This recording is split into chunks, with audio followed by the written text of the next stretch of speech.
চিংড়ি মাছের বিভিন্ন রেসিপি আপনারা হয়তোবা কম বেশি অনেকেই অনেকভাবে ট্রাই করেছেন, কিন্তু আমাদের কথায় একবার এই আলু পটল দিয়ে ট্রাই করে দেখেন, তাহলেই বুঝতে পারবেন চিংড়ি মাছের রিয়েলি টেস্টটা কেমন।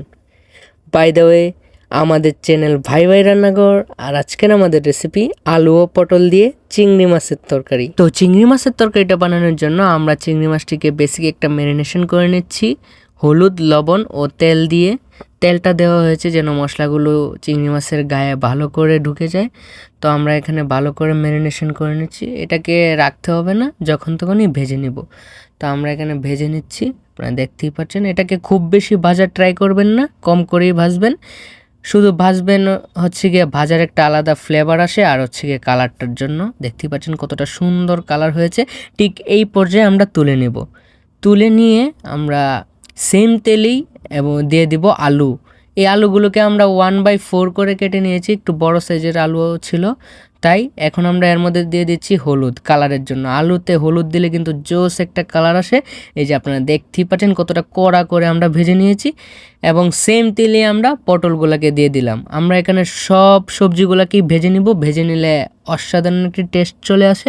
তো এই সবজিটার মধ্যেও আমরা দিয়ে দিয়েছি হলুদ। হলুদের কারণ আপনারা জানেনই, কালারটাকে সুন্দর করা। তো দেখতেই পাচ্ছেন কালারটা কতটা সুন্দর করেছে।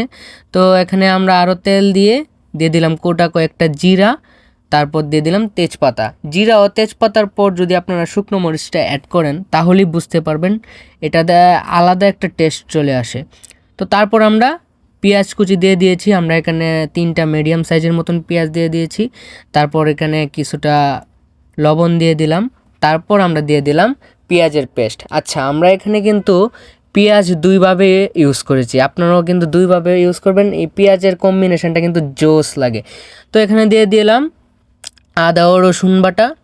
আদা ও রসুন বাটাটা দিয়ে তারপর একটু কষিয়ে দিয়ে দিলাম বেসিক মশলাগুলো, যেমন হলুদ, মরিচ ও ধনিয়া। ধনিয়াটা আমরা পেস্ট করে দিয়েছি, কারণ ধনিয়ার গুঁড়া ছিল না, তাই আমরা এখানে ধনিয়া পেস্ট করে দিয়ে দিয়েছি। মশলাগুলো ভালোভাবে কষানো হয়ে গেলে এখন আমরা এটাকে পটল দিয়ে দিলাম। পটল দিয়ে ভালো করে এটাকে আবারও মিক্সড করে নিলাম। তারপর দিয়ে দিলাম আলু।